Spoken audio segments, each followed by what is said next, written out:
고백합시다. 서로에게 돕는 배필이 되라. 아멘. 서로에게 돕는 배필. 돕는 배필. 배필을 좀 얻어야 될 텐데, 배필. 오늘은 하나님께서 아담에게 하와를 지어 보내주시는 그런 장면이 나옵니다. 하나님께서 이 땅에 세우신 공동체가 세 개가 있다고 그러죠. 가정과 교회와 그리고 국가, 이렇게 세 공동체가 있죠. 그 가운데 하나님이 최초로 세우신 공동체가 가정이다라고 말합니다. 근데 오늘날에는 가정이라는 개념이 굉장히 확장되어지고 왜곡되어지는 그런 현실의 삶을 우리가 살고 있죠. 어쨌든 가정 그러면은 부부 또는 자녀, 부모, 이런 어떤 구성 요소들이 필요합니다. 하나님께서 첫째 날, 둘째 날부터 여섯째 날까지 모든 피조물들을 다 지으시고 여섯 번째 날 우리 사람을 지으신 그 이후에는 1장 31절 보니까 하나님이 지으신 그 모든 것을 보시니 보시기에 심히 좋았더라 라고 말씀하셨어요. 그러니까 다른 피조물들을 지을 때는 보시기에 좋았다라고 말씀을 하셨는데, 근데 사람을 짓고 나서는 보시기에 심히 좋았더라 라고 주님이 말씀하셨다. Very good 했다는 얘기죠. 이처럼 하나님의 창조는 첫째 날부터 여섯째 날까지 완벽했고 온전했다라는 얘기입니다. 그리고 여섯 번째 날 사람을 지으시기 위하여 그 전에 모든 것을 다 준비해 놓으셨죠. 마치 어머니가 아이를 잉태하면 그 아이가 태어날 때까지 모든 걸 준비하잖아요. 배냇저고를 준비해야 되지, 요람도 준비해야 되지, 뭣도 다 준비해서 그 아이가 나오면 전혀 그 생명을 유지하는데 부족함이 없도록 준비하는 것이 부모님의 모습입니다. 하나님도 역시 마찬가지. 아담과 하와를 에덴 동산에 지으시기 전에 모든 조건들을 다 완벽하게 준비해 놓으시고 그 다음에는 이제 사람을 만드셨습니다. 근데 사람을 만드실 때 먼저 남자를 먼저 만드셨죠. 그래서 남자를 먼저 만드시고 15절 말씀 보니까 여호와 하나님이 그 사람을 이끌어 에덴 동산에 두어 그것을 경작하며 지키게 하시고 여호와 하나님이 그 사람에게 명하여 이르시되 동산 각종 나무 열매는 내가 입으로 먹되 선악을 알게 하는 나무 열매는 내가 먹지 말아라. 내가 먹는 날에는 반드시 죽으리라. 근데 하나님이 이렇게 명령을 하셨을 때 그때 아담과 하와가 존재했던 게 아니고 보면 이때는 아담밖에 없었어요. 그러니까 아담만 있을 때 하나님이 에덴 동산을 경작하게 하시고 아담에게 명령하셨죠. 생명나무 열매 먹지만 선악을 알게 한다면 먹으면 안 된다. 그러면 진짜 죽어? 그러고 나서 하나님이 이제 누구를 만들어요? 하와를 만들자. 자, 18절 말씀 보니까 여호와 하나님이 이르시되 사람이 혼자 사는 것이 좋지 아니하니 내가 그를 위하여 돕는 배필을 지으리라.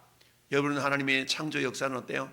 첫째 날 보시기에 좋았더라. 둘째 날 보시기에 좋았더라. 이렇게 보시기에 좋았더라 라고 말씀하셨는데, 근데 좋았다라는 말은 긍정적인 표현이잖아요. 근데 하나님께서 부정적인 이런 어떤 표현을 하시는 장면이 오늘 나타나요. 여호와 하나님이 이르시되 사는 것이 좋지 아니하다. 그 전까지는 좋다라고 했는데 좋지 않대 라고 표현합니다. 그래서 좋고 좋지 않고의 기준은 사람이 아니라 하나님인 것을 우리는 알 수 있어야 됩니다. 그러니까 사람이 볼 때 그건 아니야, 저건 저래, 에이 안 좋구만, 이렇게 사람이 판단하고 평가할 수 있지만 그러나 하나님의 기준은 또 다를 수가 있다라는 얘기죠. 따라서 우리는 어때요? 항상 주님의 관점으로 모든 현상과 사물과 문제를 바라볼 수 있어야 된다. 그래서 주님께서 빌립보 교회를 향해서 그렇게 말씀하시잖아요. 너희 안에 이 마음을 품으라.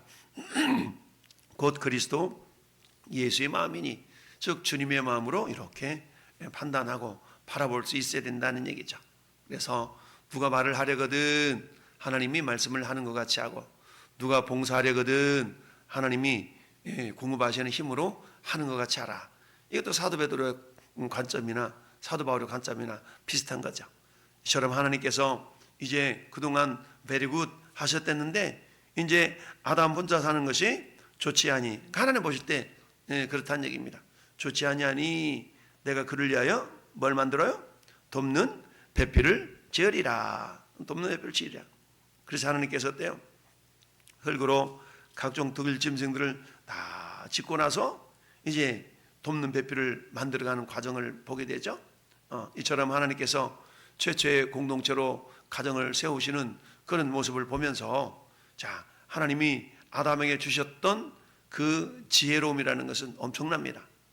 여러분 이 19절 보니까 하나님께서 짐승, 새, 각종 새들 다 짓고 어때요? 아담에게 이름을 부여할 수 있는 권리를 주셔요. 여러분 아기가 태어나면서 내 이름은 이거야 라고 태어나는 법이 없죠. 이름은 누가 지어요? 부모님이 짓든 할아버지 할머니가 짓든 또 장명소를 찾아가든 아이가 자기보다 먼저 태어난 그 누군가에 의해서 이름이 지어지죠. 이름이 붙여집니다. 자, 이름을 붙여준다는 얘기는 그 아이보다 더 우선한 존재다라는 것을 말씀하고 있어요.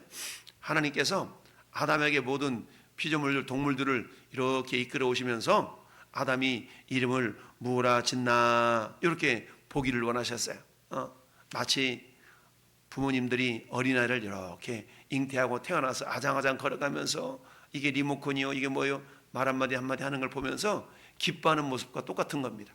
하나님께서는 각종 짐승들이 아담에게로 이렇게 끌려오면서 하나님이 이끌어 가시니 아담이 각종 생물을 부르는 것이 곧 그 이름이 되었다라. 여러분 에덴 동산에 하나님이 지으신 생물들이 몇 가지나 되겠어요? 엊그저께 새벽에도 묵상 말씀이 그 아니겠어요? 동물이 뭐 수십만 종이니 몇만 종이니 몇천 종이니 이런 얘기도 있잖아요. 그러니까 에덴 동산에 기어다니는 짐승, 날아다니는 짐승들을 하면 수천 수만 가지였을 텐데 그 이름들을 어때요? 망설임 없이 다 착착착착 사자, 호랑이, 개, 멍멍멍 쭉 하면서 다 지어댔던 거 아니겠어요? 이것은 뭐예요? 하나님이 아담에게 부여해 주신, 그러니까 죄가 들어오기 전에 아담의 지혜는 엄청났다는 얘기입니다. 보통 우리가 그런 얘기 하잖아요. 우리 사람이 평생토록 뇌의 기능이 100%라 그러면 우리가 뇌의 기능을 약 5%도 다 못 쓰고 죽는다라는 말을 하지 않습니까? 근데 그 가운데 아인슈타인 같은 사람은 그냥 보통 사람보다 조금 더 썼을 따름이지 하나님이 우리 인간에게 주신 그 모든 지혜로움이라는 것은 엄청나다. 그런데 결론적으로 죄 때문에 그 지혜가 막혀가지고 100% 활용을 못하지만 지금 이 아담에게 있는 그 하나님의 지혜로움이라는 것은 엄청났다는 얘기죠.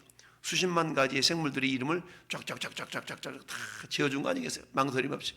이게 지혜로움이라는 얘기죠. 그러면서 아담이 모든 가축과 공중의 새와 들의 모든 짐승에게 이름을 주니라. 그리고 나서는 이제 어때요? 돕는 배필이 없으므로 여호와 하나님이 아담을 깊이 잠들게 하시니 잠들매 그가 그 갈빗대 하나를 취하고 살로 대신 채우시고 그리고 어때요? 갈빗대를 취해서 이걸 보면서 깊이 잠들게 했다. 하나님께서 최초로 인류 역사상 최초로 마취 기술을 사용하셨구나 이런 생각이 들어요. 오늘날에도 누군가를 수술하려고 그러면 어때요?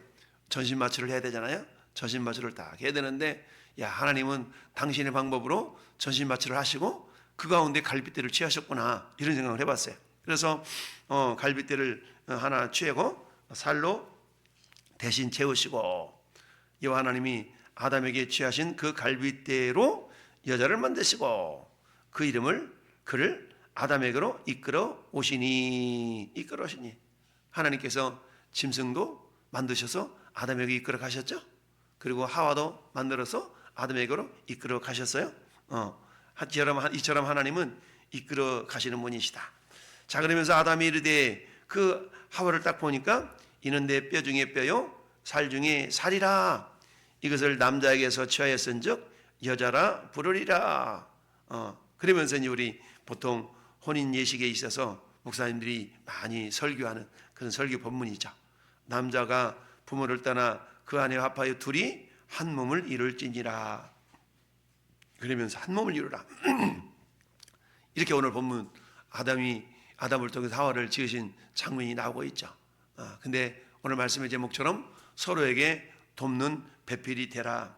여러분 보통 우리가 남자, 여자 그러면 생각나는 것이 남자는 이렇게 생겼고 여자는 이렇게 생겼고 그런 의식을 하지 않습니까?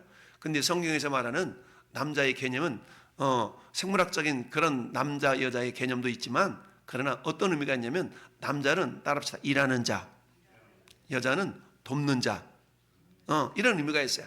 그래서 여러분 이 아담과 하와를 지으시고 가정을 만드셨는데 이 가정을 만드신 것은 결국 에베소서 5장에 보면은 하나님이 교회를 만드신 그런 어떤 교회의 모형이거든요. 그러니까 에덴 동산에서 아담과 하와를 통해서 하나님께서 지으신 이 가정은 결국 에베소서의 핵심적인 주제가 교회론이거든요. 교회론. 교회 공동체를 구성해 가시는 원리와 똑같다라는 얘기입니다.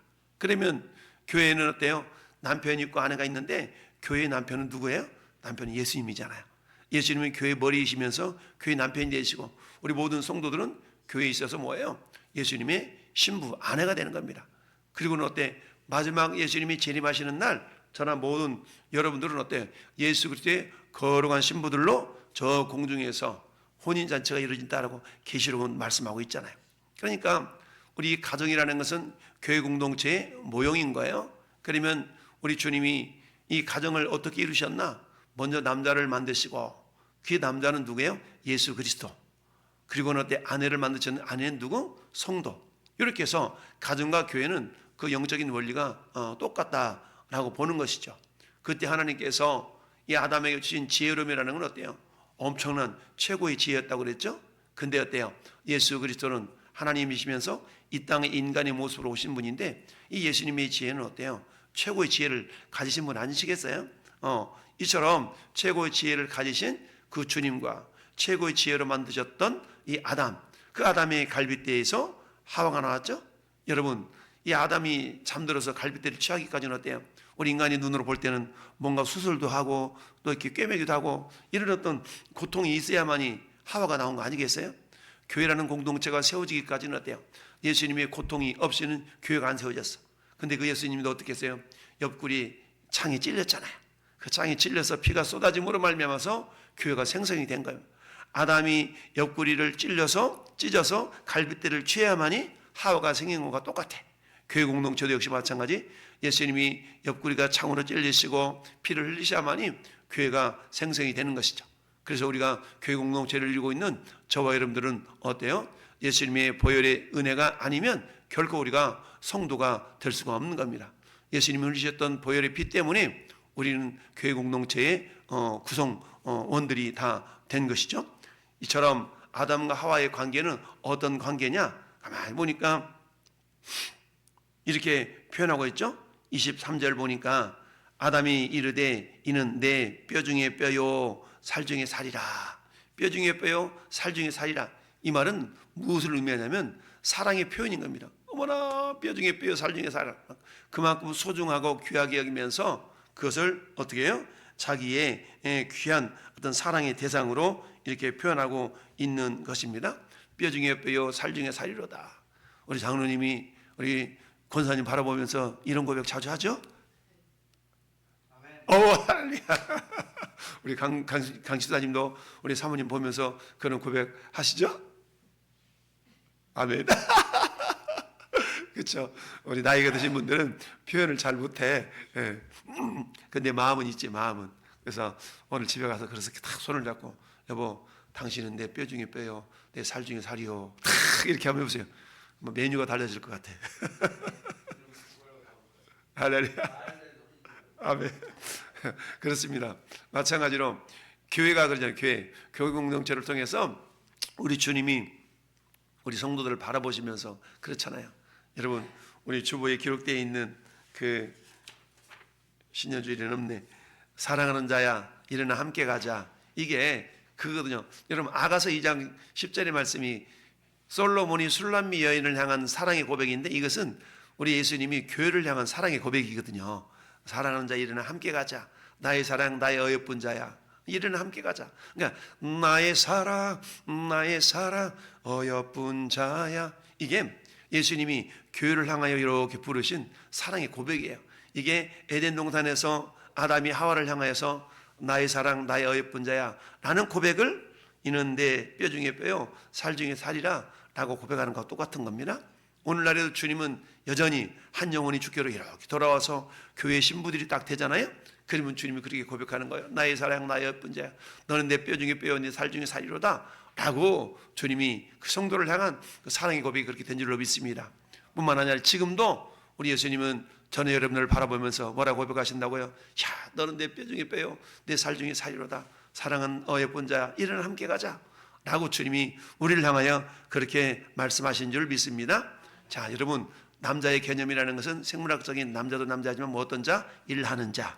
여자의 개념은 돕는 자의 그런 의미가 있는 겁니다. 그래서 예수님은 남편으로, 우리는 아내로 이루어지는 거예요. 그래서 교회 공동체를 통해서 하나님의 일, 하나님의 나라를 이루어 가심에 있어서 우리가 어떤 존재가 되는 거예요? 돕는 배필이 되는 겁니다. 저는 여러분들이 예수님이 돕는 배필이 돼요. 여러분, 하나님은 능력이 부족해서 교회를 세우신 게 아니에요. 당신의 거룩한 뜻을 이 교회 공동체를 통해서 이루시고자, 가정이라는 공동체를 통하여 당신의 뜻을 이루시고자 돕는 배필, 남편과 아내, 아내와 남편을 만들어서 서로 돕는 배필을 통하여서 아름다운 공동체가 이루어지도록, 교회도 마찬가지예요. 교회도 예수 그리스도란 우리의 남편을 위하여서 저는 여러분들이 예수님을 돕는 배필로 그 일을 이루어 가는 겁니다. 그래서 반드시 어느 공동체든 간에 뭐가 있어요? 일을 하는 자가 있고 돕는 자가 있는 겁니다. 그래서 가정에서는 여러분 남편을 중심으로 해서 아내가 돕는 배필 역할을 감당하면서 온전한 공동체를 이루어 가는 겁니다. 이것은 열등하고 우월하는 그런 개념이 아니에요. 질서상에 있어서 일을 하는 자가 앞서가는 거고 돕는 자가 협력하면서 나아가는 겁니다. 그래서 우리가 주 안에서는 서로 우열이 있지 않고 다 존귀한 존재지만 일하는 질서상에 있어서는, 일을 함에 있어서는 반드시 뭐가 있어야 돼요? 질서가 있어야 되는데 그 질서는 결국 남자라는 존재를 앞세우고 여자라는 존재를 돕는 배필로 세워서 하나님께서 아름다운 하모니를 이루는 공동체를 이루어 가신다라는 얘기입니다. 교회 공동체도 마찬가지. 우리 예수님은 눈에 보이지 않잖아요. 눈에 보이지 않지만 우리의 남편이시고 우리의 머리가 되세요. 근데 하나님께서는 보이지 아니하신 예수님 대신에 결국 교회는 어때? 질서를 세우게 해서 목회자를 세우고 각 목장마다 목자를 세우고 그 주일학교에서는 교사를 세우고 이렇게 되는 겁니다. 그래서 목사는 일을 하는 자이고 성도는 그에 비하면 돕는 자가 되는 거야. 그러니까 목사를 중심으로 해서 모든 성도는 돕는 배필이 되어서 아름다운 공동체를 이루어가는, 그게 역시 교회의 질서이고 가정의 질서인 줄 믿습니다. 그런데 그 관계는 어떤 관계가 되느냐? 철저하게 사랑의 관계가 되어져야 됩니다. 그래서 다스리고 권력을 이렇게 나타내는 그런 관계가 아니라 사랑하는 관계 속에서 서로 섬기고 이끌어주는 그런 관계, 마치 아담과 하와의 관계 속에서 아담이 하와를 바라보면서 이런 내 뼈 중에 뼈요 내 살 중에 살이로다 이렇게 고백한 것처럼 우리 주님 우리를 바라보시면서 이미 그렇게 말씀하고 계시고, 목회자도 성도를 바라보는 그 관점이 사랑의 눈으로 사랑의 마음으로 바라볼 수 있어야 되겠고, 성도들은 어때요? 우리 교회 공동체가 정말 아름다운 하모니를 이루면서 주님의 거룩한 뜻을 이루어 드림에 있어서 내 역할이 무엇인가를 이렇게 돌아보면서 내가 돕는 배필의 역할을 감당해야 되겠다라는 그런 마음가짐을 가지고 우리가 살아갈 때 아름다운 가정, 아름다운 교회, 또 아름다운 이 나라의 민족, 국가가 될 수가 있는 줄 믿습니다. 오늘 한 날도 주님, 내가 돕는 배필의 역할로서 교회 공동체를 위해서, 가정을 위해서 어떻게 행동해야 될까요? 라고 주님께 오늘도 지혜를 여쭙는 복된 하루가 되기를 예수님의 이름으로 축원합니다. 아멘.